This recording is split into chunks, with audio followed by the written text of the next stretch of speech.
Mi familia me amenazó para que firmara la escritura de mi casa de $4M frente a 300 invitados de élite. Me negué y recibí un golpe en la cara. Salí y marqué un número. Entonces, llegó su peor pesadilla. El olor a diésel, lluvia fría y agua salada es algo que nunca se quita de la ropa cuando trabajas cerca de los muelles. Tengo 32 años y soy la vicepresidenta de la cadena de suministro de una de las firmas de logística marítima más grandes del Pacífico Noroeste. Mi nombre es Valentina. Paso mis días rastreando masivos cargueros de acero por todo el mundo, negociando complejas tarifas portuarias y descubriendo cómo mover miles de toneladas de carga comercial a través del océano sin perder un solo centavo. En mi línea de trabajo, la eficiencia lo es absolutamente todo. Rastrear las métricas, identificar el eslabón débil de la cadena, cortarlo sin dudar, y mantener la máquina en movimiento. Desafortunadamente, no se puede aplicar esa misma lógica implacable a tu propia familia.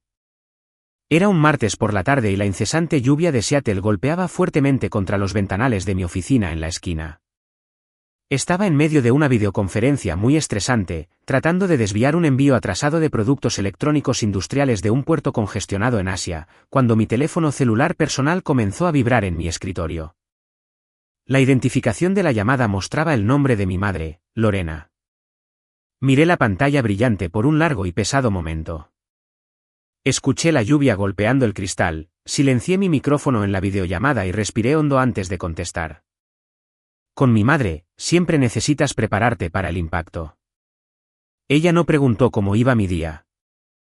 No dijo hola, y ciertamente no preguntó si estaba ocupada. Simplemente se lanzó directamente a su tono de mando, cuidadosamente practicado.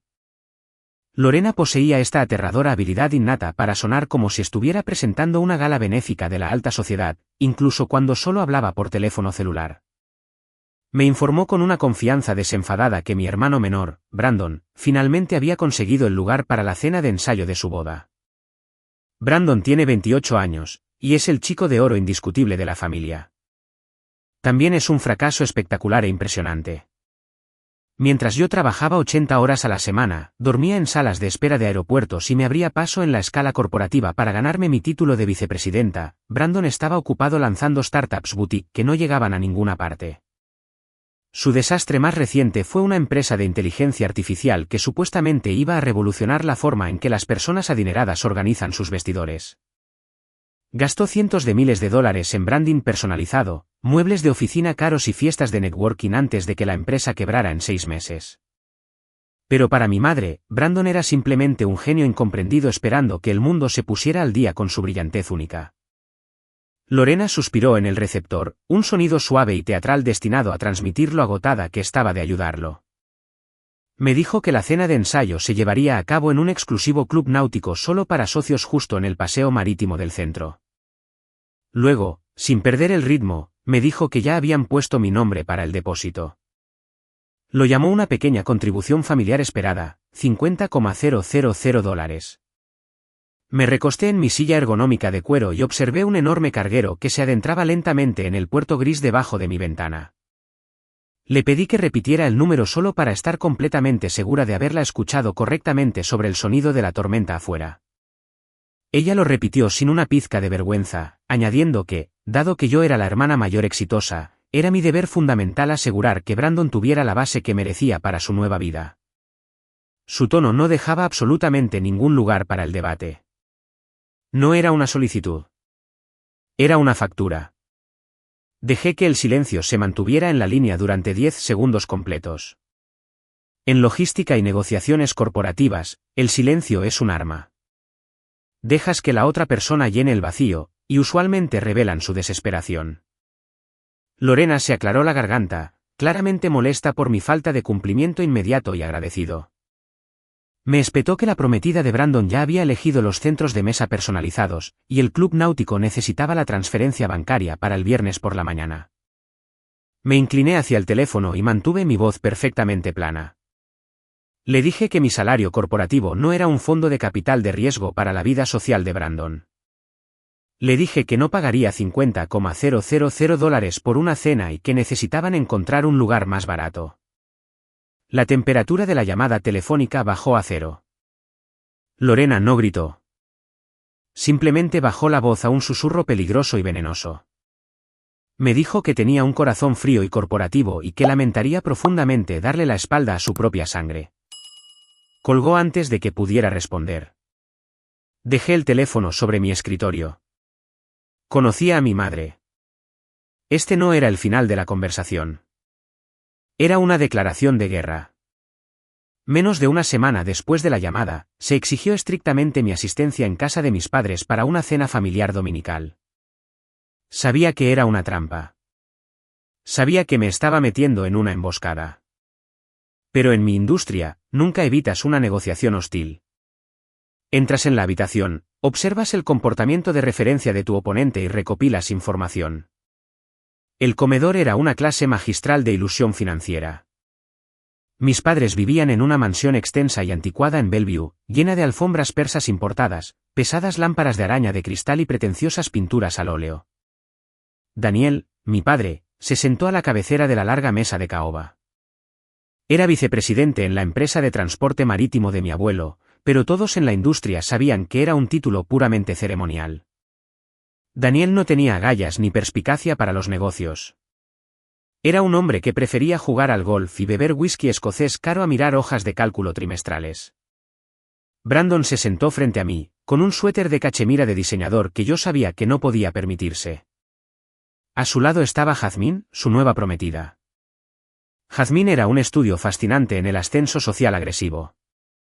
Provenía de un entorno de clase trabajadora completamente promedio. Su padre era contratista de paneles de yeso, pero había pasado toda su vida adulta intentando borrar esa historia. Hablaba con un acento falso y entrecortado y trataba al personal de catering contratado como si fueran muebles invisibles. Durante el primer plato de la comida, Jazmín hizo una gran y calculada exhibición de apoyar su mano izquierda en la mesa, moviendo sus dedos para que las luces del comedor captaran el enorme diamante en su dedo anular. Miré ese anillo ridículo y un recuerdo amargo y antiguo burbujeó en mi pecho. Recordé estar sentada en mi apretada y sin calefacción habitación de la residencia universitaria hace 10 años. Recordé comer fideos instantáneos baratos y calcular exactamente cuántos turnos extra de noche necesitaba trabajar en el almacén para cubrir los pagos de mis préstamos estudiantiles. Esa misma semana, mis padres habían sorprendido a Brandon con un coche deportivo europeo nuevo porque se sentía estresado por sus exámenes parciales universitarios. Pagué $80,000 de deuda con mi propia sangre, sudor y lágrimas. Brandon destrozó ese coche deportivo 3 meses después, y mis padres simplemente le compraron otro. La conversación de la cena fue una actuación muy coreografiada. Lorena sirvió el cordero asado con una sonrisa tensa y frágil, ignorando por completo la tensión en la habitación. Jazmín suspiró ruidosamente, jugando con el tallo de su copa de vino de cristal. Anunció a la mesa que estaba absolutamente exhausta de tratar con sus proveedores de bodas. Dijo que simplemente tenía que hacer que le trajeran miles de orquídeas blancas fuera de temporada de Europa para lograr su visión estética, y el florista local estaba siendo terriblemente poco cooperativo con los precios. Di un sorbo lento a mi agua con gas. Miré a Jazmín, luego miré a Brandon y pregunté con mucha calma cómo planeaban financiar exactamente las orquídeas europeas importadas. Cuando la última empresa de inteligencia artificial de Brandon acababa de declararse en bancarrota, el comedor quedó en un silencio total y aterrador. Se podía escuchar el pesado péndulo del reloj de pie tic-tac en el pasillo. Daniel mantuvo sus ojos pegados a su plato, cortando agresivamente un trozo de cordero, negándose a mirarme a los ojos. Siempre dejaba que mi madre hiciera el trabajo sucio. El rostro de Brandon se puso de un rojo oscuro y desquiciado. Golpeó su tenedor de plata contra la cara vajilla. Me dijo que mamá y papá estaban liquidando algunas de sus antiguas carteras de acciones para ayudarlos, pero las cosas seguían increíblemente apretadas porque ciertas personas egoístas de la familia se negaban a dar un paso al frente y hacer su parte. Me miró fijamente desde el otro lado de la mesa, con los ojos llenos de derecho. Me llamó acaparadora. Dijo que yo estaba sentada sobre una montaña de riqueza mientras él solo intentaba construir una marca respetable para su nueva familia. Dejé mi vaso. No parpadeé. Miré a Brandon directamente a los ojos y le dije que los adultos funcionales de verdad pagan sus propias fiestas. Lorena golpeó ambas manos contra la mesa de caoba. Las copas de vino de cristal tintinearon peligrosamente. Me señaló con un dedo manicurado, su máscara de elegante y recatada alta sociedad completamente destrozada. Me acusó de intentar activamente humillar a mi hermano frente a su futura esposa. Dijo que yo era una mujer amargada y aislada que no soportaba ver a nadie más experimentar alegría. No levanté la voz para defenderme. Me levanté, me alisé el frente de mis pantalones a medida y les agradecí educadamente la comida. Caminé hacia la puerta principal. Al extender la mano hacia el pomo de latón, sentí los ojos de Lorena ardiéndome en la espalda. Podía sentir la pura y tóxica desesperación irradiando de ella. No solo querían una donación. Se sentían con pleno derecho a mi cuenta bancaria. Veían mi éxito corporativo no como un logro personal, sino como un fondo de reserva que podían saquear cuando su estilo de vida lo exigiera. Conduciendo a casa esa noche bajo la lluvia torrencial, me di cuenta de que las reglas de enfrentamiento habían cambiado. Necesitaba hablar con la única persona de la familia que realmente entendía la diferencia crítica entre un activo y un pasivo. Mi abuelo Héctor era una leyenda absoluta en el Pacífico Noroeste. Construyó su masivo imperio marítimo a partir de un solo buque de carga oxidado hasta convertirlo en una flota de envío internacional que controlaba un enorme porcentaje del transporte costero. Era un operador perspicaz, despiadado y brillante que no toleraba a los tontos y despreciaba la debilidad. Desafortunadamente, su único hijo, mi padre Daniel, no heredó nada de su férrea determinación y toda su riqueza. Hace 2 años, Héctor sufrió un derrame cerebral grave que lo confinó a una silla de recuperación especializada, pero su mente permaneció tan aguda como una trampa de acero. Mis padres trataban la enfermedad de Héctor como una conveniente sala de espera para su herencia. Solo visitaban su suite privada en el centro de recuperación de alta gama cuando necesitaban quejarse de sus gastos o insinuar distribuciones anticipadas del fondo fiduciario. Yo lo visitaba todos los domingos por la mañana. Bebíamos café negro, jugábamos al ajedrez y analizábamos las tendencias del mercado global. Era la única persona en todo mi linaje que realmente respetaba mi cerebro. La mañana después de la desastrosa cena familiar dominical, conduje hasta su centro de recuperación. El lugar olía a antiséptico caro y ropa limpia. Lo encontré sentado junto al gran ventanal, mirando la lluvia golpear el cristal, moviendo un caballo por su tablero de ajedrez de madera. Me senté frente a él y le di un informe detallado y completamente desapasionado de la cena. Le conté sobre la demanda de $50,000 para el club náutico, las orquídeas europeas importadas y el berrinche infantil de Brandon en la mesa. Héctor escuchó en absoluto silencio. Miró fijamente el tablero de ajedrez durante un largo y tenso minuto. Luego levantó su dedo índice y golpeó su propio rey sobre el tablero. Me miró y sus ojos eran fríos, calculadores y llenos de una ira aterradora. Me dijo que mis padres lo estaban desangrando. Dijo que Daniel había estado rogando a sus abogados corporativos enmiendas fiduciarias durante meses solo para cubrir el absurdo estilo de vida de Brandon.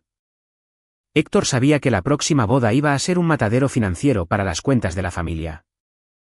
Apretó los reposabrazos de su silla de movilidad. Su voz sonaba como piedras moliéndose. Dijo que mis padres pensaban que era un viejo tonto moribundo y que pensaban que yo era una caja registradora sin fin. Me dijo que era hora de asegurar el perímetro. Dirigió su silla de movilidad hacia una pesada caja fuerte de acero atornillada en la esquina de su suite.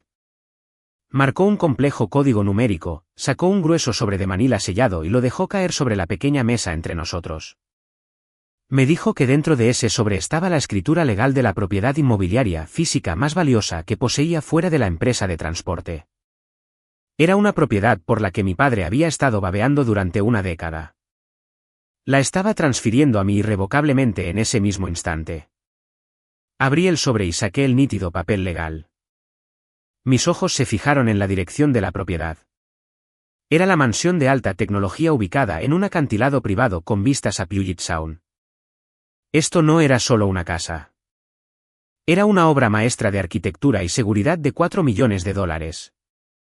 Abarcaba 8,000 pies cuadrados rodeada de muros perimetrales de hormigón reforzado y una puerta automatizada de última generación. Héctor se inclinó hacia adelante, con los ojos ardiendo de intensidad. Explicó que había estado monitoreando a mis padres. Estaban liquidando activos estables a una velocidad aterradora.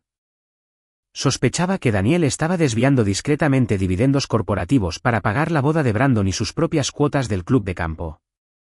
Héctor sabía que en el momento en que su corazón dejara de latir, mis padres venderían la mansión del acantilado al mejor postor para cubrir sus deudas ocultas. Al transferirme la escritura mientras aún era legalmente competente, estaba construyendo un muro impenetrable alrededor de su joya de la corona. Luego me entregó una pesada tableta digital cifrada. Me dijo que la mansión operaba en una red de seguridad biométrica de circuito cerrado. Las puertas de entrada y las puertas principales reforzadas requerían un código digital combinado con un escaneo de huellas dactilares en vivo. El código se restablecía cada 24 horas. Sin mi huella dactilar específica y la secuencia diaria correspondiente, nadie podría poner un pie en la propiedad. Tenía una condición absoluta e innegociable. Debía permanecer completamente en silencio. Debía hacer la transición de mi vida a la mansión en silencio, manteniendo mi antiguo contrato de arrendamiento de apartamento activo en papel solo para mantener la ilusión de pobreza. Déjalos que te sigan subestimando, dijo, hasta que la trampa esté lista para cerrarse. Durante los siguientes 3 meses, me convertí en un fantasma. Trasladé mi vida a la mansión al amparo de la oscuridad, contratando a empresas de mudanzas privadas. Entrar en esa casa cada noche se convirtió en mi último santuario. El cristal de triple panel bloqueaba el ruido del mundo. Las cerraduras biométricas brillaban en azul cuando reconocían mi huella. Por primera vez en mi vida, me sentí verdaderamente intocable. Mientras tanto, fuera de mis muros, mi familia giraba salvajemente fuera de control, completamente inconsciente de que el activo que más codiciaban ya no estaba. La ilusión de mi vida doble, tranquila y perfectamente gestionada, duró exactamente 90 días. Se hizo añicos un viernes por la noche a principios de octubre en la gala anual de Beneficencia Marítima del Pacífico. Este era un evento al que asistía estrictamente por obligaciones profesionales de networking. Era la única noche al año en que el dinero viejo de Washington se reunía en un gran salón de museo para beber champán añejo, donar cheques masivos a fundaciones deducibles de impuestos, y en secreto, intercambiar inteligencia de la industria.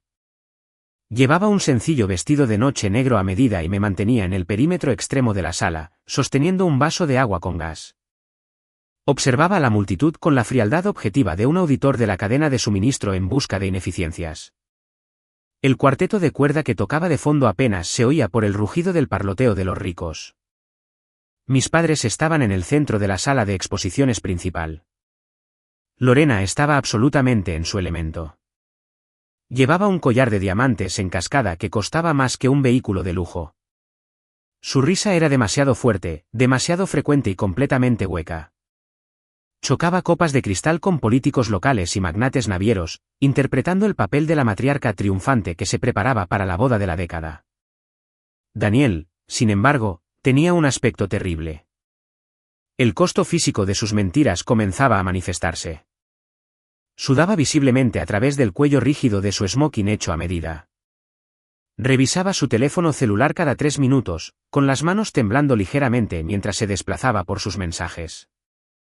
La tensión financiera de mantener su falso imperio comenzaba a devorarlo por dentro. Pero Lorena se negaba a reconocer la realidad.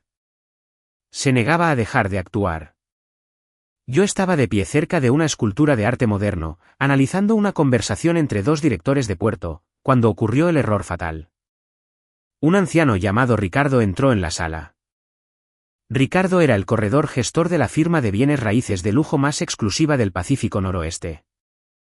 Era el hombre que había manejado la compra original de la mansión del acantilado para mi abuelo décadas atrás. Era viejo, completamente descuidado y ansioso por conversar con cualquiera que lo escuchara. Yo estaba lo suficientemente cerca para escuchar el intercambio, pero demasiado lejos para intervenir y detener la colisión. Ricardo se acercó a mis padres, besó a mi madre en la mejilla y la felicitó por sus diamantes. Luego levantó su copa de champán en un brindis. Le dijo a Lorena en voz alta que había sido una brillante jugada estratégica mantener la finca del acantilado en la familia. Dijo que había estado revisando las recientes transferencias de títulos en los registros del condado y la felicitó ruidosamente por regalar un magnífico activo de $4 millones a Valentina. Lorena se congeló. Su copa de champán se detuvo a medio camino de sus labios pintados. Miró al viejo corredor de bienes raíces con ojos en blanco e incomprensión. Ricardo, completamente ajeno a la bomba nuclear que acababa de detonar en medio de la gala benéfica, se rió, le dio una palmada fuerte en el hombro a Daniel y se dirigió a la barra libre para saludar a otro cliente. Observé cómo el calor performativo se desvanecía del cuerpo de mi madre en tiempo real. Fue aterrador presenciarlo. Sus hombros se tensaron por completo. La falsa sonrisa brillante se derritió de su rostro, dejando una máscara fría y dura de furia absoluta. Giró la cabeza lentamente, escaneando el concurrido piso del museo como un francotirador buscando un objetivo a través de una mira. Sus ojos pasaron por los políticos, por los contratistas ricos y por los camareros hasta que se fijaron directamente en mí, de pie en las sombras junto a la exposición de arte. La mirada que me dio a través de esa concurrida sala estaba desprovista de cualquier afecto maternal. Era la mirada que un depredador hambriento le da a una bóveda cerrada. En ese único segundo fracturado, su cerebro procesó la horrible verdad. Su suegro la había eludido por completo. Su marido había perdido el premio final. La hija tranquila y pragmática que había tratado durante 30 años como una billetera desechable ahora tenía las llaves cifradas de una fortaleza de $4 millones. El secreto había salido a la luz. Lorena dejó su vaso en una bandeja de plata que pasaba con un agudo y agresivo tintineo. Se inclinó y le susurró algo violentamente al oído a Daniel. Mi padre se puso del color de la ceniza húmeda.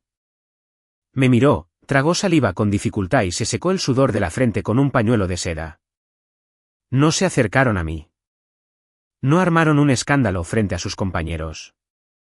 Simplemente se dieron la vuelta y salieron juntos del museo, dejando atrás a sus amigos ricos. La guerra había pasado oficialmente de las sombras a la luz. La fiesta de compromiso fue diseñada para parecerse a una coronación real. Mis padres, desesperados por proyectar una imagen de riqueza ilimitada, alquilaron una extensa finca frente al mar en Medina para la noche. Balas con chaquetas blancas impecables se apresuraron a aparcar una flota de sedanes de lujo mientras un cuarteto de cuerda tocaba versiones clásicas de canciones pop modernas en el cuidado césped trasero. Los camareros circulaban entre la multitud con bandejas de plata con caviar caro y vino importado. Llegué exactamente una hora tarde. En logística, llegar tarde es un riesgo calculado, pero esta noche era una táctica de supervivencia. Quería que la multitud estuviera completamente borracha y distraída cuando hiciera mi entrada. Desde el desastre de la gala benéfica, mis padres habían mantenido un aterrador silencio radiofónico. Ni mensajes de texto enfadados, ni llamadas telefónicas frenéticas exigiendo explicaciones, solo silencio. Era la calma inquietante antes del ataque de artillería, y sabía que me estaban buscando esta noche. El ataque llegó antes de que pudiera llegar al patio exterior. Daniel se materializó de la nada a mi lado. Su agarre en mi brazo era lo suficientemente fuerte como para dejar un hematoma físico. No dijo hola. No me ofreció una bebida. Me alejó a la fuerza de un grupo de ejecutivos navieros que reían y me empujó a través de un juego de pesadas puertas de roble hacia la biblioteca privada y tenuemente iluminada de la finca. Lorena ya estaba esperando dentro. Estaba de pie junto a una enorme chimenea de piedra, con la postura perfectamente rígida. Daniel cerró las puertas dobles detrás de nosotros, silenciando al cuarteto de cuerda que tocaba afuera. El aire de la habitación se sentía pesado, con olor a papel viejo y caoba cara. Daniel se saltó la charla trivial por completo y desplegó su voz de negociación corporativa. Era un tono áspero y autoritario que solía reservar para intimidar a los empleados jóvenes. Se puso de pie con las manos entrelazadas a la espalda y me informó fríamente que mi abuelo Héctor estaba perdiendo la cabeza. Usó la palabra demencia, con una crueldad casual y sorprendente. Afirmó que la reciente transferencia de propiedad de la finca del acantilado fue un error frenético e indocumentado de un anciano enfermo y confuso. Según mi padre, la mansión de $4 millones siempre tuvo la intención de permanecer dentro del fideicomiso familiar principal para beneficiar a Brandon. Exigió que firmara una escritura de renuncia inmediata para corregir un error cognitivo de un anciano antes de la boda. Me mantuve firme en la cara alfombra persa. Mantuve mi voz perfectamente nivelada. Le dije a Daniel que Héctor me había ganado al ajedrez hace 3 días y había recitado los rendimientos trimestrales de envío de memoria hasta el punto decimal exacto. Le dije a mi padre que Héctor no estaba perdiendo la cabeza. Simplemente estaba protegiendo sus activos de los ladrones. Daniel se puso de un rojo peligroso, apretando la mandíbula tan fuerte que pensé que sus dientes se romperían. Pero antes de que pudiera escalar la discusión, las puertas de la biblioteca se abrieron de golpe. Brandon y Jazmín entraron. Habían notado que mis padres se escabullían y los siguieron, sintiendo el drama. Jazmín sostenía una copa de champán, llevaba un vestido blanco de diseñador, con los ojos mirando ansiosamente por la habitación. Lorena inmediatamente dio un paso adelante, interpretando el papel de la pacificadora pragmática y amorosa. Puso una mano reconfortante en el hombro de Jazmín y explicó en un tono suave y victimista que yo estaba siendo increíblemente difícil con el regalo de su boda. Enmarcó la mansión de $4 millones no como mi propiedad legalmente escriturada, sino como una herencia familiar prometida que yo estaba reteniendo egoístamente por despecho. El rostro de Jazmín se arrugó. La actuación teatral comenzó inmediatamente. Las lágrimas brotaron de sus ojos sin arruinar su maquillaje.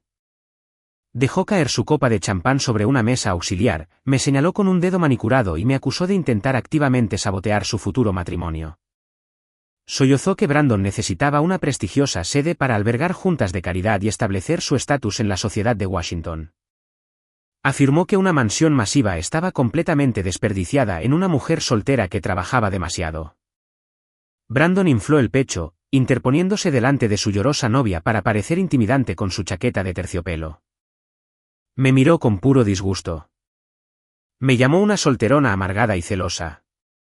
Gritó que yo quería arruinar su boda porque nadie iba a organizar una fiesta para mí. Me dijo que me quedara con mi estúpida caja de hormigón porque no necesitaban mi caridad. Lorena dio un paso más cerca de mí. Sus ojos estaban planos y muertos. Me dio el ultimátum. Susurró que si no firmaba los papeles de transferencia antes de fin de mes, sería borrada de la familia. Sería un fantasma. Me ajusté la correa de mi bolso, miré a mi madre a los ojos y le dije que los fantasmas no escriben cheques. Me di la vuelta y salí de la biblioteca. El trayecto desde la finca de Medina hasta mi mansión en el acantilado duró 45 minutos. La fuerte lluvia resbaló las carreteras, reflejando las luces brillantes de los coches que pasaban en la oscuridad. Mis manos temblaban ligeramente en el volante de cuero, pero no era por miedo o intimidación. Era por la enorme descarga de adrenalina de finalmente cortar el cordón. Había mirado a mi familia a los ojos y me había negado a rendirme. Llegué a las puertas de acero reforzadas de mi propiedad. El escáner biométrico leyó mi huella digital a través de la ventanilla del lado del conductor, y las pesadas puertas de hierro se abrieron en silencio. Conduje por el sinuoso camino privado y aparqué mi coche en el garaje seguro. La casa estaba en completo silencio.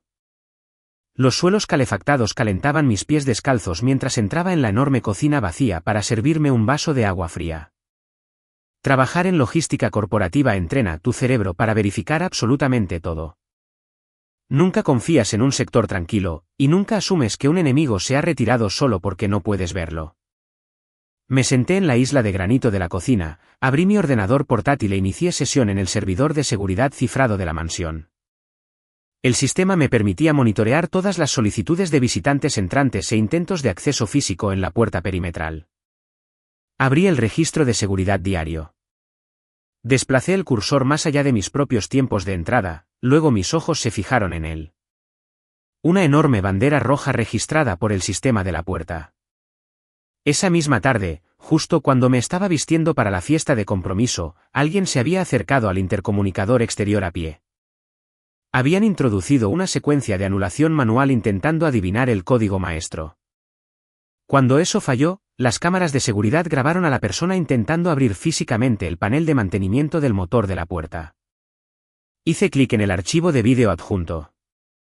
La cámara de visión nocturna de alta definición iluminó al intruso claramente contra el telón de fondo gris de la lluvia. Era Brandon. Mi hermano, con una chaqueta impermeable de diseñador, estaba de pie bajo la lluvia torrencial, tirando agresivamente de la carcasa de acero de mi puerta de seguridad. Estaba tecleando frenéticamente números en el teclado, tratando de saltarse la cerradura mientras mis padres se preparaban para distraerme en la fiesta. Ya no solo pedían la propiedad. Estaban intentando activamente entrar. Las amenazas silenciosas habían terminado oficialmente. El asedio había comenzado, y estaban dispuestos a cometer allanamiento para conseguir lo que querían. Miré fijamente la pantalla brillante de mi ordenador portátil. Una fría claridad táctica me invadió. Si estaban tan desesperados por acceder a un activo físico, significaba que se estaban quedando sin dinero en efectivo. Los coches deportivos, las orquídeas importadas, las lujosas fiestas de compromiso, todo era una fachada frágil, y los cimientos se estaban agrietando violentamente. Necesitaba saber exactamente cuán profunda era la podredumbre.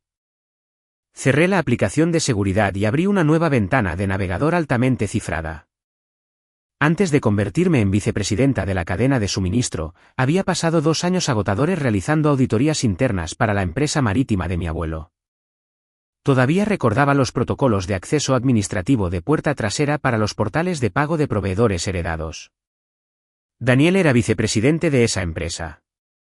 Tenía autoridad para firmar sobre las cuentas de las sociedades anónimas secundarias, los fondos excedentes utilizados para las tarifas portuarias localizadas y los contratos de mantenimiento menores. Se suponía que era un entorno seguro para un hijo incompetente, fuertemente monitoreado por software automatizado. Pero el software automatizado es tan inteligente como la persona que lo programa. Empecé a escribir líneas de código, saltándome la autenticación de 2 factores en el servidor obsoleto.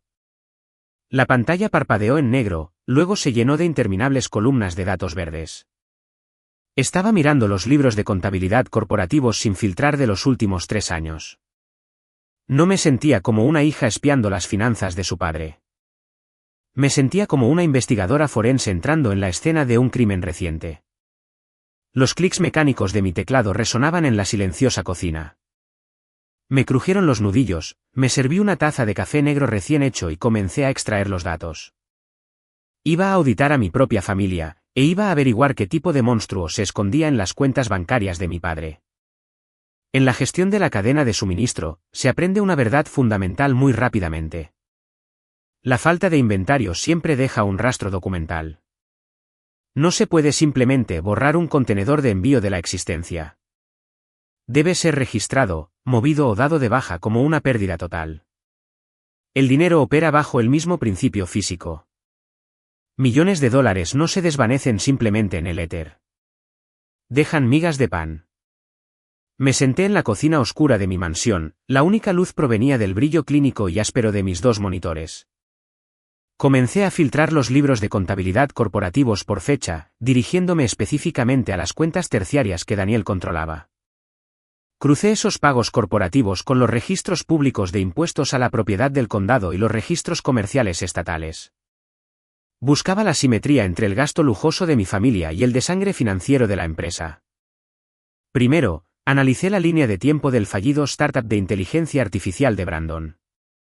Hace 3 años, necesitaba $200,000 en capital semilla para asegurar un espacio de oficina premium y contratar desarrolladores freelance. En ese momento, Lorena les dijo orgullosamente a todos en el club de campo que habían rehipotecado su casa para apoyar su sueño. Saqué el libro de contabilidad corporativo de ese mismo mes. Encontré una transferencia bancaria autorizada por Daniel por $215,000. El destinatario era una sociedad de responsabilidad limitada recién formada que figuraba como consultoría de transporte marítimo especializada en optimización de algoritmos. Ejecuté la dirección física de esa consultoría a través de la base de datos estatal. Llevaba un buzón virtual en un centro comercial deteriorado en Bellevue. No había ninguna consultoría. Era una empresa fantasma. El hielo en mis venas comenzó a congelarse. Seguí excavando, mis dedos volando por el teclado. Pasé a la línea de tiempo del segundo gran fracaso de Brandon, la empresa de moneda digital. Hice coincidir la fecha de su fiesta de lanzamiento con otra factura fantasma. Esta categorizada como mantenimiento de muelle de emergencia y dragado de aguas profundas. El pago fue de $500,000 a un contratista que no existía en ninguna lista de proveedores verificados. El patrón era evidentemente obvio una vez que sabías dónde buscar. Daniel ni siquiera intentaba ser inteligente. Simplemente confiaba en el hecho de que nadie nunca auditaba las cuentas excedentes. Rastreé el mes exacto en que Jazmín exigió los arreglos florales europeos importados y el vestido de novia de seda hecho a medida. Esa misma semana, mi padre había autorizado un pago corporativo masivo para reparaciones de emergencia de cascos de embarcaciones. Saqué el manifiesto de envío del buque exacto que figuraba en la factura. Ese carguero específico había estado en un dique seco en Corea del Sur durante 6 meses, sometiéndose a una modernización estructural. No había tocado aguas americanas en más de un año. Había absolutamente cero posibilidades de que necesitara reparaciones de emergencia en Seattle. Daniel no era solo un pésimo gestor de dinero que intentaba mantener las apariencias. Era un criminal federal. Había pasado los últimos 36 meses desviando sistemáticamente fondos corporativos para financiar la ilusión de una familia rica. Estaba cometiendo fraude interestatal, lavado de dinero y malversación de fondos corporativos a gran escala. Abrí una hoja de cálculo y comencé un recuento, registrando cada factura falsa, cada proveedor fantasma y cada contrato de reparación fantasma. Pulsé el botón de suma. El número al final de la columna me dejó sin aliento. Los fondos robados superaban los 4 millones de dólares. Mis padres estaban completamente insolventes. Los coches de lujo, la ropa de diseñador, las cenas con estrellas Michelin, todo estaba financiado por una línea de crédito robada que se estaba agotando rápidamente. Pero el robo por sí solo no explicaba el pánico absoluto con respecto a la próxima boda. No explicaba por qué Brandon intentaba entrar por mi puerta bajo la lluvia torrencial. Me recosté en mi silla y miré al techo, uniendo la línea de tiempo. La auditoría corporativa anual de la empresa marítima estaba programada para el final del año fiscal. Eso era en menos de 2 semanas. En el momento en que los auditores independientes abrieran los libros, detectarían los 4 millones de dólares que faltaban. El rastro documental era increíblemente descuidado. Daniel se enfrentaría a un despido inmediato, una acusación federal y décadas en prisión. Necesitaban reemplazar el dinero robado antes de que llegaran los auditores. Y los bancos tradicionales no prestan 4 millones de dólares a ejecutivos con 0 activos líquidos y puntuaciones crediticias bajas. Tuvieron que recurrir al mercado en la sombra. Y el mercado en la sombra requiere garantías físicas prístinas y libres de gravámenes antes de transferir los fondos. Necesitaban desesperadamente la escritura de mi mansión. La comprensión de que mis padres se enfrentaban a una acusación federal masiva cambió todo el panorama de la guerra. No eran solo codiciosos. Eran animales acorralados desesperados. Y los animales acorralados usarán cualquier arma que puedan encontrar. Si Lorena se daba cuenta de que no podía entrar físicamente en la mansión, lógicamente cambiaría su estrategia a dañar mi reputación. En la alta sociedad de Washington, los chismes se mueven significativamente más rápido que la carga costera. 2 semanas después de la fiesta de compromiso, entré en una sala de juntas de cristal en el centro de Seattle. Estaba negociando una renovación de contrato masiva con un transportista internacional de carga. El vicepresidente de operaciones de su empresa se sentó frente a mí. Habíamos mantenido una relación de trabajo impecable y altamente rentable durante 5 años. Pero esa mañana, la atmósfera en la sala era escalofriante. Cerró su carpeta de cuero, dudó y se mostró increíblemente incómodo. Se aclaró la garganta y me dijo que su junta directiva tenía algunas reservas repentinas y serias sobre la renovación de nuestro contrato de envío. Miró sus manos y mencionó haber escuchado cosas profundamente preocupantes sobre mi integridad personal durante el fin de semana. Usó palabras como explotación de ancianos y bancarrota moral. Se me heló la sangre. Lorena había llegado a mis clientes corporativos. No entré en pánico y no me puse a la defensiva. Me mantuve completamente objetiva. Le pregunté dónde había escuchado esa información. Él admitió a regañadientes que su esposa había asistido a un almuerzo benéfico de alto perfil organizado por mi madre 3 días antes. Lorena aparentemente se había parado frente a 50 mujeres influyentes, llorando teatralmente. Les dijo que su suegro, Héctor, sufría de un rápido y avanzado deterioro cognitivo. Afirmó que yo había manipulado despiadadamente a un anciano enfermo y vulnerable para que me firmara su patrimonio de 4 millones de dólares mientras mis padres estaban demasiado ocupados planeando una boda para protegerlo. Pintó una imagen vívida de una hija depredadora robando a su propia familia. La narrativa era brillantemente tóxica. Enmarcaba a Lorena como la matriarca abrumada y amorosa y a mí como la ladrona fría y calculadora. Ella sabía exactamente lo que estaba haciendo. Sabía que estas mujeres formaban parte de juntas directivas corporativas. Sabía que sus maridos controlaban las cadenas de suministro internacionales que yo gestionaba para ganarme la vida. Lorena estaba utilizando su red social como arma para estrangular mi carrera. Pensó que si perdía a mis clientes importantes, perdería mis ingresos. Si perdía mis ingresos, no podría pagar los enormes impuestos a la propiedad y las tarifas de mantenimiento de la mansión del acantilado. Estaba literalmente tratando de matarme de hambre, obligándome a entregar la propiedad solo para sobrevivir. Miré al vicepresidente directamente a los ojos. Le dije que mi abuelo gozaba de perfecta salud y supervisaba sus propios asuntos legales con una mente más aguda que la mayoría de los hombres de la mitad de su edad.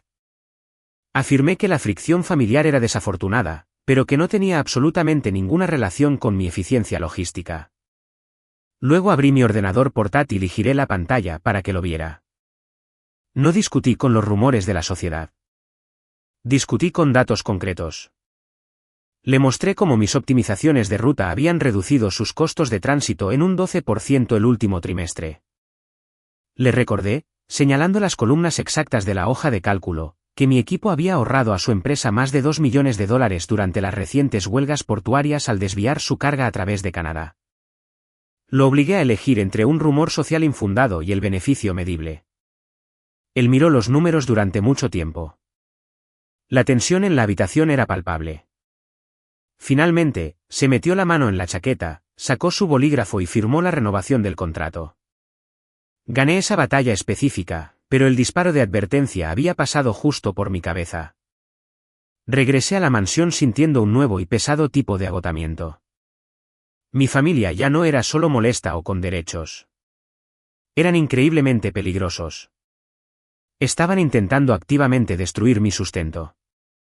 Me serví una taza de café negro y observé los transbordadores cruzar las oscuras aguas del estrecho desde la ventana de mi sala de estar. Me di cuenta de que necesitaba advertir a mi abuelo de inmediato. Si mis padres estaban dispuestos a sabotear mi carrera por un bien inmueble, no había absolutamente ningún límite a lo que le harían al hombre que realmente autorizó la transferencia.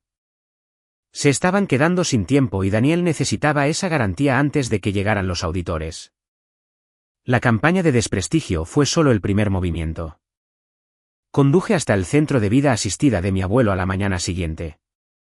La lluvia caía con fuerza contra el parabrisas, difuminando el horizonte de Seattle. Caminé por el silencioso pasillo alfombrado hasta su suite privada. Giré el pomo de latón, pero la puerta estaba cerrada con llave.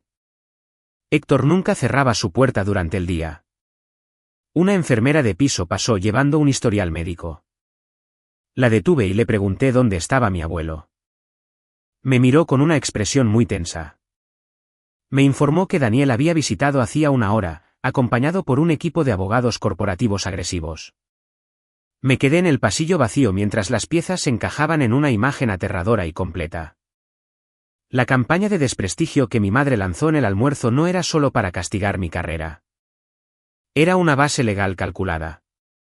Al difundir el rumor público de que Héctor sufría de demencia, mi padre estaba sentando las bases para algo mucho peor. Los susurros estaban diseñados para crear un historial documentado de deterioro mental. Daniel se estaba preparando para tomar el control de mi abuelo por pura fuerza legal. Impugnar una transferencia de escritura en los tribunales es un proceso agotador y costoso, pero establecer la incompetencia mental crea un atajo aterrador.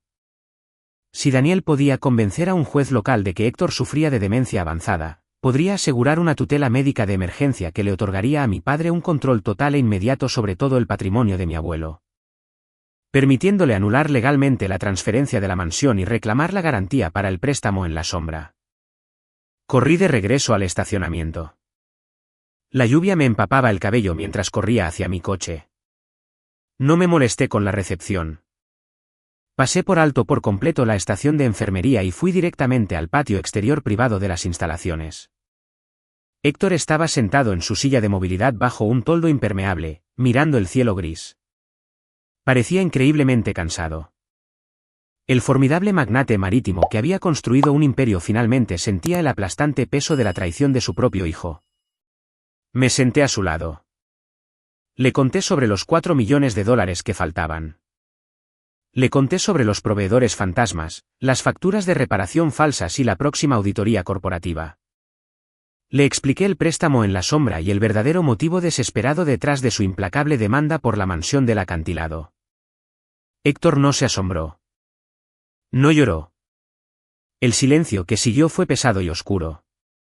Cuando finalmente habló, su voz era el tono agudo y cortante de un comandante de flota descubriendo un motín. Me dijo que Daniel y los abogados acababan de intentar obligarlo a firmar enmiendas fiduciarias, amenazando con traer a un evaluador médico comprometido para declararlo incapacitado si se negaba. Le pregunté si confiaba en mí. Él asintió bruscamente. Le dije que nos íbamos. No mañana, no la próxima semana, ahora mismo.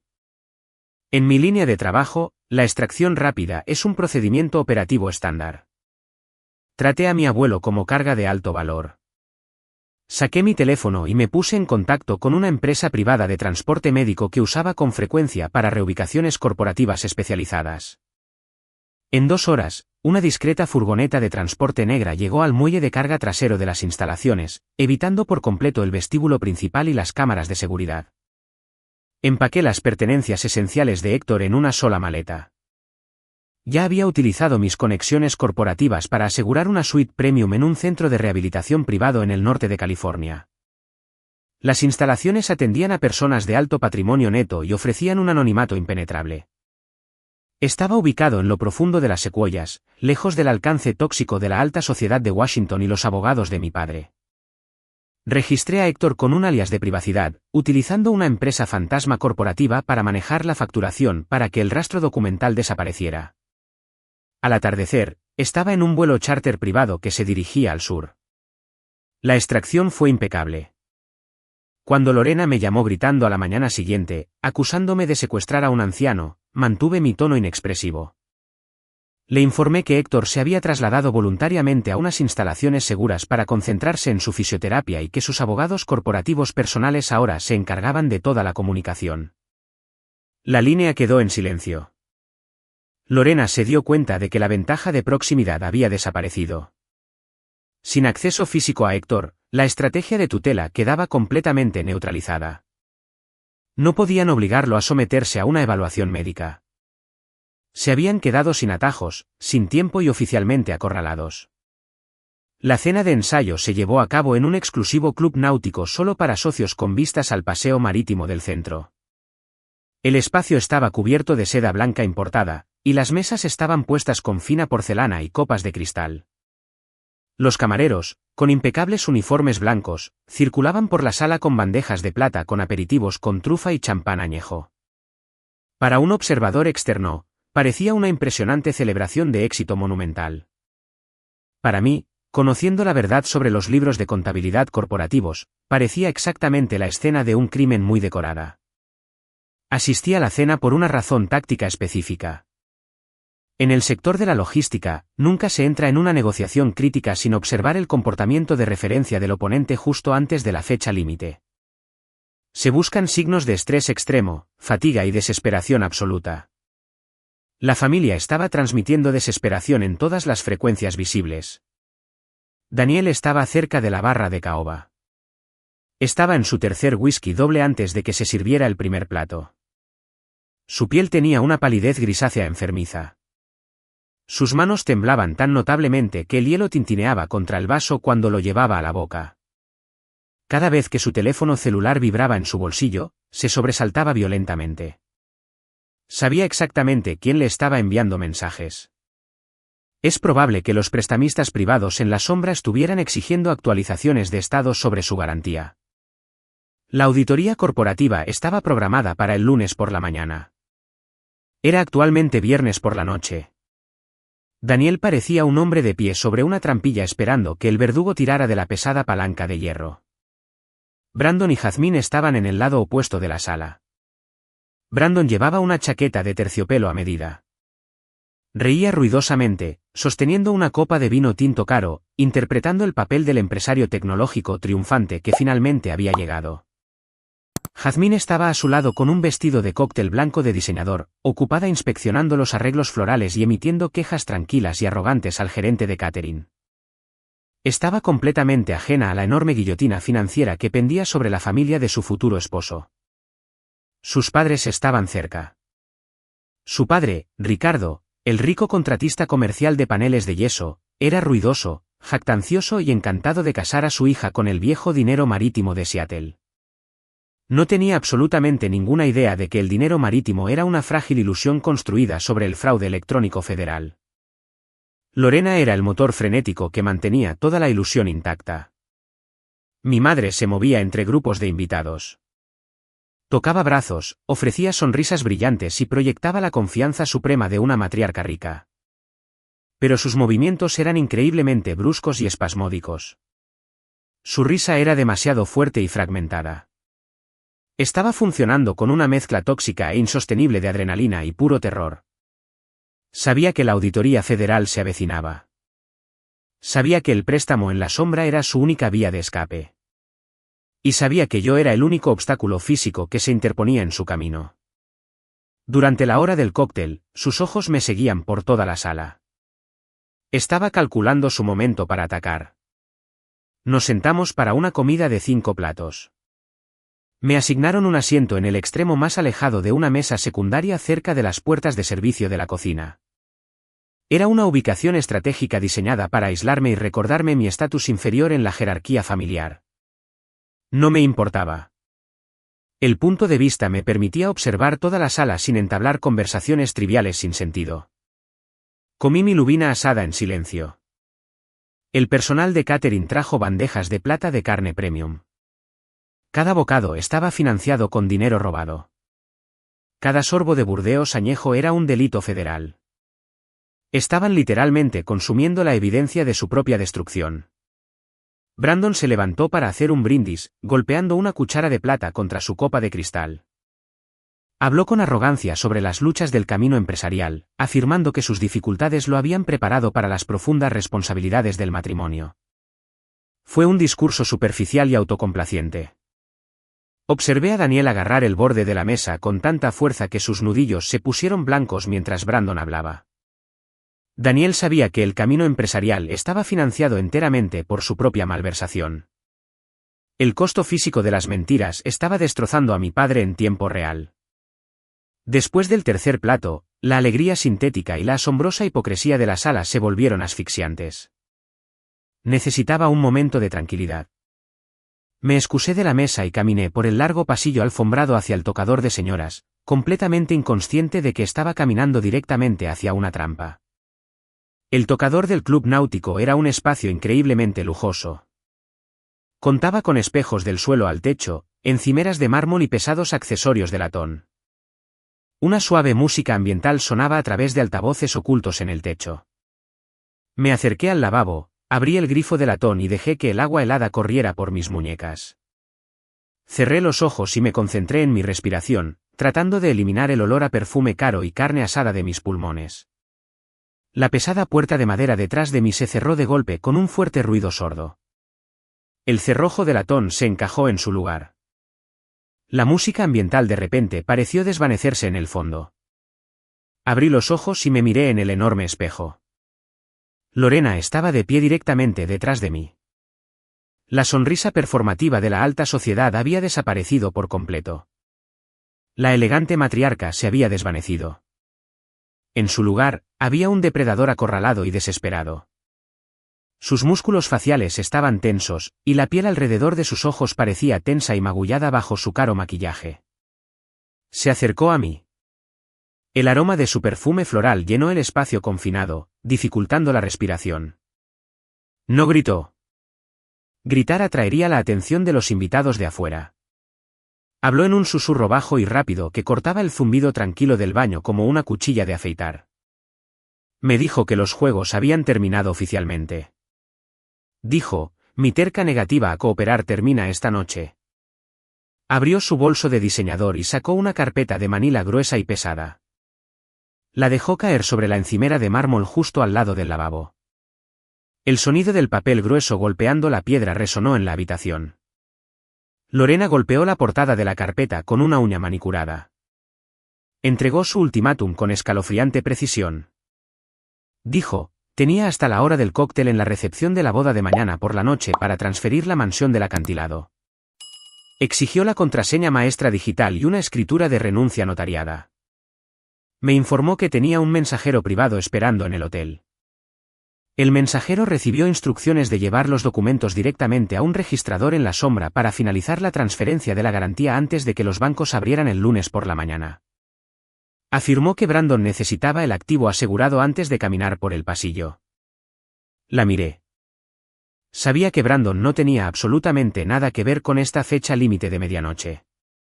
El prestamista de capital privado exigía la garantía antes de transferir los $2 millones para cubrir las cuentas corporativas malversadas.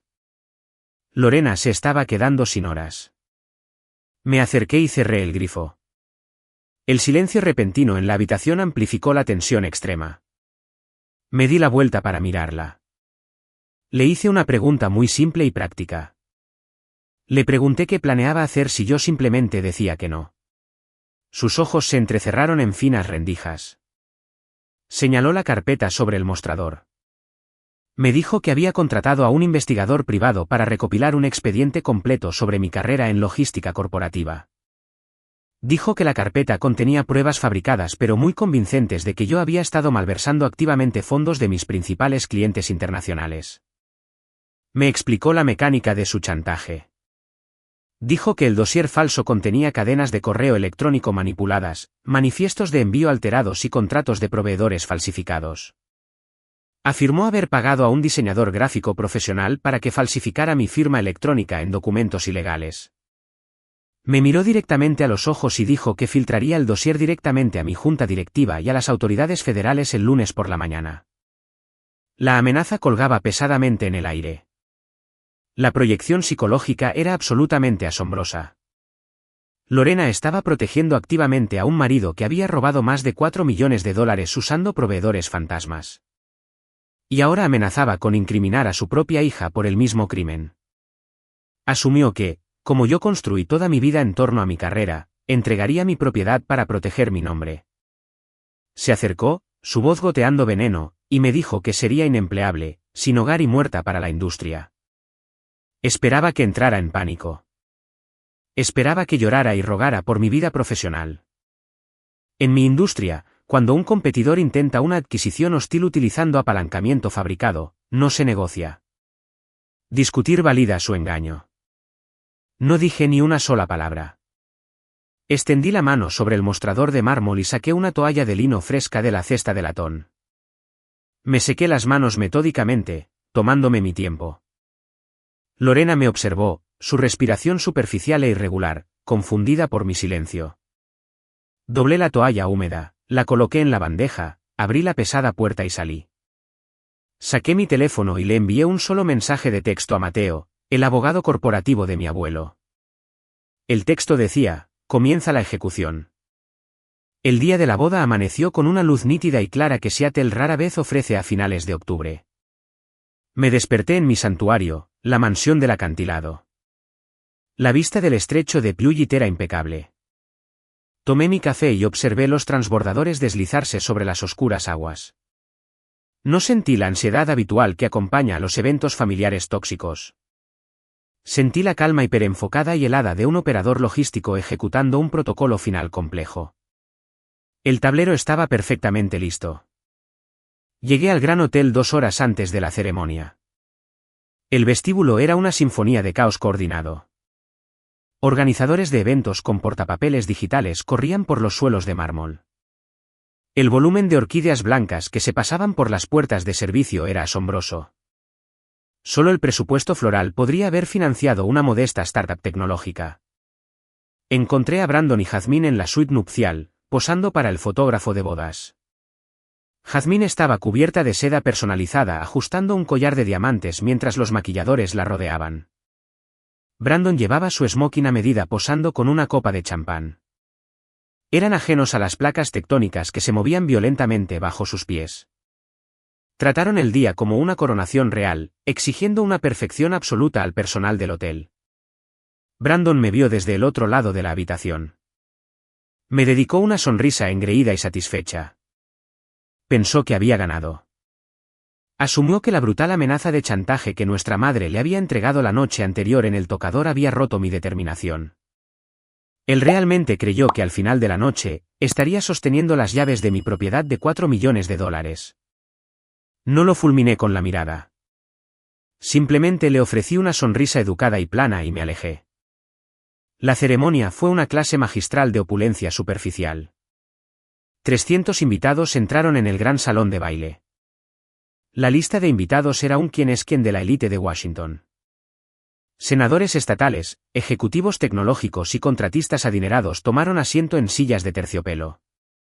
Un conjunto de cuerdas de 20 piezas tocó la música procesional. Me senté en la tercera fila, observando a mis padres recorrer el largo pasillo. Aquí es donde la fachada comenzó a desmoronarse visualmente. Daniel caminó por el pasillo con un andar rígido y antinatural. Su rostro estaba resbaladizo de sudor a pesar de la sala con aire acondicionado. Mantenía la mano derecha profundamente metida en el bolsillo, agarrando su teléfono celular como un salvavidas físico. Estaba esperando desesperadamente que el prestamista en la sombra confirmara la transferencia de la garantía. Lorena lo siguió, proyectando la imagen de la matriarca triunfante. Pero su energía era frenética. Sus ojos recorrían la habitación, evaluando a la multitud, calculando la cantidad exacta de capital social que había reunido. Necesitaba una audiencia masiva para su maniobra final. Se intercambiaron los votos, se colocaron los anillos, la multitud aplaudió ruidosamente. Observé el espectáculo con una creciente sensación de náuseas, sabiendo que el champán añejo que fluía libremente de la barra libre se pagaba con fondos corporativos robados. Estaban obligando a 300 amigos adinerados a participar sin saberlo en la celebración de un crimen federal masivo. Cuando las puertas del gran salón de baile se abrieron para la recepción de la noche, la magnitud de la extravagancia dejó sin aliento a la multitud. Las mesas estaban adornadas con imponentes centros de mesa de cristal. Encontré mi asiento asignado en una pequeña mesa ubicada en el rincón más alejado de la sala, cerca de las puertas de servicio de la cocina. Fue una degradación pública deliberada por parte de Lorena, pero el aislamiento se adaptaba perfectamente a mi estrategia. Me daba una vista clara y sin obstáculos del escenario principal. Se retiraron los platos de la cena. Los camareros comenzaron a servir champán para los brindis. La orquesta se desvaneció suavemente y el silencio repentino en la enorme sala fue discordante. El foco se desplazó al escenario principal. Lorena se levantó de la mesa principal. Se alisó la falda de su vestido y tomó un micrófono inalámbrico. La sala quedó en completo silencio. Comenzó su discurso con una elegancia practicada. Agradeció a los invitados, elogió a Brandon y dio la bienvenida a Jazmín a la familia. La multitud respondió con risas cálidas y educadas. Luego, el tono del discurso cambió. Habló sobre los valores de la generosidad y el vínculo sagrado entre hermanos. Sus ojos recorrieron la vasta sala hasta que se fijaron en mí, en el rincón trasero. Se llevó el micrófono a los labios y anunció que yo había decidido sorprender a los novios con el regalo de boda definitivo. Le dijo a la sala que hoy le transferiría la escritura de la mansión del acantilado a Brandon. Un jadeo colectivo recorrió el salón de baile. Los invitados estallaron en aplausos. Lorena hizo un gesto hacia los bastidores del escenario. Un camarero salió con guantes blancos. Llevaba una bandeja de plata pulida. En el centro de la bandeja descansaba la tableta digital de alta tecnología, el portal de acceso biométrico a mi casa. La trampa se había activado oficialmente. Lorena pronunció mi nombre por el sistema de sonido. Su voz resonó a través de los enormes altavoces, invitándome a unirme a ella bajo las brillantes luces. La orquesta de cuerdas tocó un acorde suave y edificante. 300 pares de ojos se desviaron del escenario a la parte trasera de la sala, todos mirándome directamente.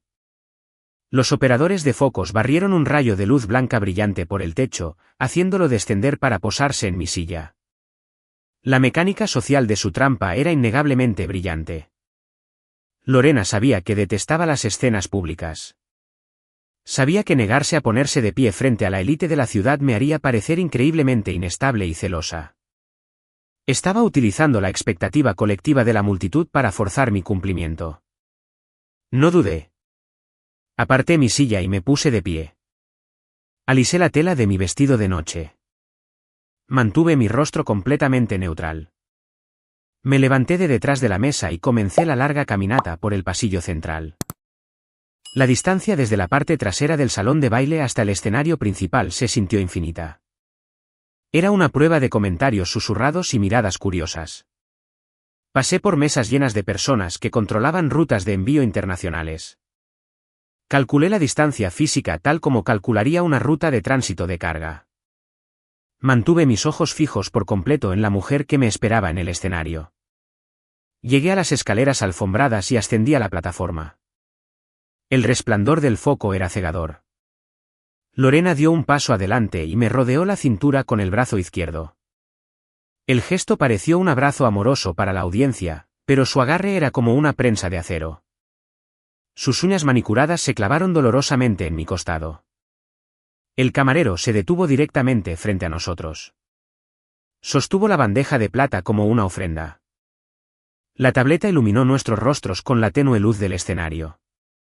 La pantalla mostraba un campo en blanco para una contraseña digital y un panel sensor brillante para una huella dactilar biométrica. El sistema fue diseñado para iniciar una transferencia inmediata e inalterable de derechos de acceso a los prestamistas en la sombra. El público aplaudió con entusiasmo. Bajo el clamor de los aplausos ensordecedores, Lorena apoyó la cabeza en mi hombro. Giró la cara lejos del público y bajó el micrófono a la cadera para que la alimentación de audio no captara su voz. Sus labios rozaron mi oído.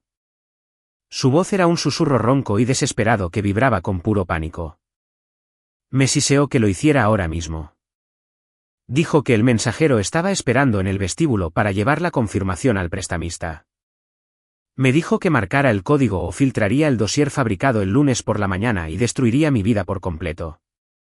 La amenaza era cruda y sin filtrar.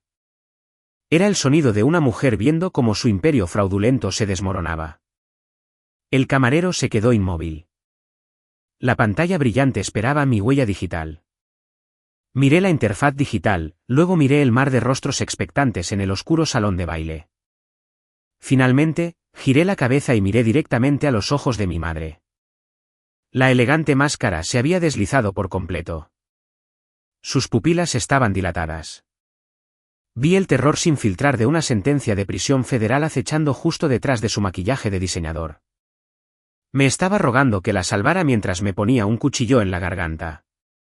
Pasé de largo la bandeja de plata por completo.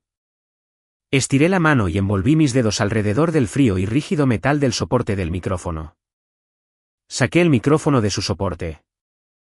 El movimiento repentino produjo un zumbido estático bajo a través de los altavoces que cortó directamente los vítores. Los aplausos vacilaron y se extinguieron. El silencio que se precipitó a llenar el espacio fue pesado y expectante. Hablé con la cadencia practicada y nivelada de un director de logística que presenta un informe operativo final. La mansión pertenece a mi abuelo y a mí, dije, mi voz llegando a cada rincón del gran salón de baile. No es mía para dar, y ciertamente no es suya para robar. El silencio que siguió fue antinatural.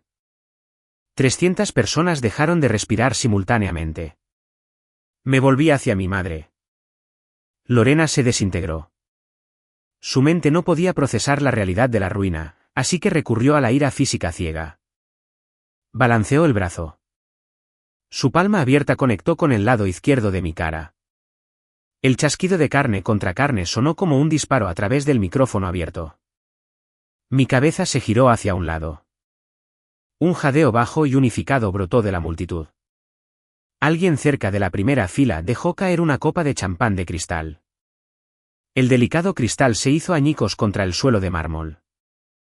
Mi mejilla ardía, pero no levanté la mano para tocarme la cara. Miré a mi madre directamente a los ojos. Le di la espalda, bajé las escaleras del escenario y salí directamente por las pesadas puertas dobles a la oscura terraza exterior. Saqué mi teléfono del bolsillo y marqué el número de Mateo. Derríbalo, dije. Me quedé en la terraza fría y húmeda, dejando que el frío adormeciera el escozor de mi mejilla izquierda. Miré las oscuras aguas del puerto, esperando. 10 minutos después de que la bofetada resonara en la sala, la entrada principal del gran salón de baile se abrió de golpe con un estruendo violento. Las pesadas puertas de roble se estrellaron contra las paredes, el sonido sobresaltó a toda la multitud paralizada. Los invitados se giraron simultáneamente, esperando a la seguridad del hotel o quizás a la policía respondiendo al asalto. En cambio, Héctor entró rodando. La silla de movilidad zumbó suavemente mientras se deslizaba por el vestíbulo de mármol y sobre la mullida alfombra del salón de baile. Héctor vestía un traje oscuro a medida que imponía un respeto absoluto e inmediato. No parecía débil ni demente. Parecía formidable, un depredador alfa, entrando en una sala llena de presas acorraladas. A sus flancos caminaban 2 hombres. A su izquierda, Mateo, el abogado corporativo principal, llevaba un grueso maletín de cuero. A su derecha, un hombre con un traje gris impecable que poseía la tranquila intensidad de un investigador federal. El mensaje era claro. Esto no era una intervención familiar. Esto era una ejecución legal. En el momento en que Lorena vio quién entraba en la sala, soltó el micrófono inalámbrico en el escenario. Golpeó el suelo de madera con un fuerte chirrido electrónico. Soltó un grito crudo y visceral de terror absoluto. Sabía exactamente lo que significaba la presencia de Héctor. En la mesa principal, Daniel simplemente se derrumbó. Sus rodillas cedieron y se hundió pesadamente en su silla de terciopelo, con la cabeza entre las manos. Parecía un hombre que acababa de leer su propia sentencia de muerte. Héctor dirigió su silla directamente por el pasillo central, deteniéndose precisamente frente a Brandon y Jazmín. Levantó un solo dedo autoritario. El gerente de catering se apresuró a entregarle un micrófono. Héctor lo apoyó en su regazo y dejó que el silencio se extendiera sobre los 300 invitados de élite. Cuando finalmente habló, su tono fue devastadoramente claro. Comenzó abordando los rumores de su demencia, declarando para el registro público que tenía una mente perfectamente sana. Luego dirigió su atención a Daniel. «Mi nombre es Héctor», dijo, su voz resonando en los paneles acústicos. «Construí una empresa de logística marítima sobre una base de integridad. Esta noche, me veo obligado a ver a mi propio hijo intentar quemar ese legado hasta los cimientos». Mateo desabrochó su pesado maletín de cuero y sacó una gruesa pila de documentos. Héctor detalló la mecánica de la malversación a toda la sala. Enumeró las fechas exactas, los proveedores fantasmas y las facturas de reparación falsas. Explicó cómo Daniel había desviado $4 millones de dividendos corporativos para financiar el estilo de vida de Brandon. Les dijo a los invitados que el burdeos añejo que estaban bebiendo y las orquídeas que decoraban la sala fueron financiados por fraude electrónico interestatal. La reacción de la audiencia fue visceral. Los invitados literalmente apartaron sus copas de vino. Héctor luego desmanteló la campaña de desprestigio contra mí, explicando el dossier de chantaje y el préstamo en la sombra. Reveló que mis padres necesitaban que yo ingresara mi código de acceso biométrico esta noche para finalizar una transferencia de garantía para encubrir sus delitos antes de la auditoría del lunes. Eso entregó la pila de registros bancarios verificados y declaraciones juradas al investigador federal. La evidencia ahora estaba oficialmente en manos de la aplicación de la ley. La parálisis social se rompió. La primera persona en moverse fue Ricardo, el padre de Jazmín.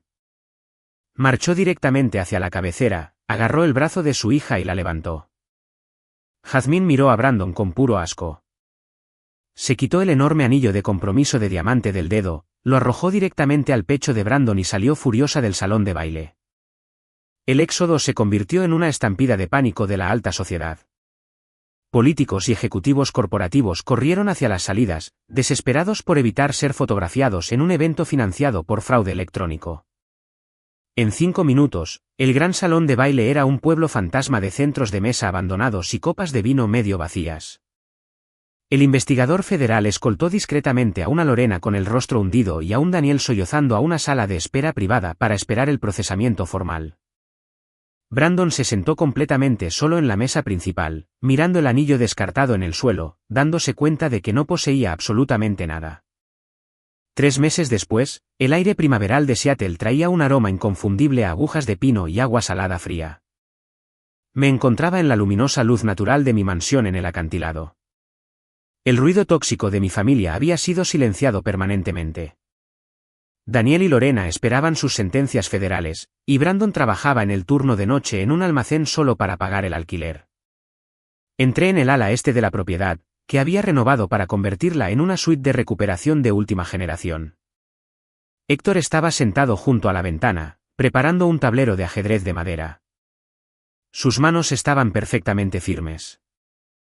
Me senté frente a él, serví 2 tazas de café negro y moví mi caballo. Estaba a salvo. Tenía éxito. Y finalmente, después de 30 años de cargar con el peso de una familia rota, era completamente libre.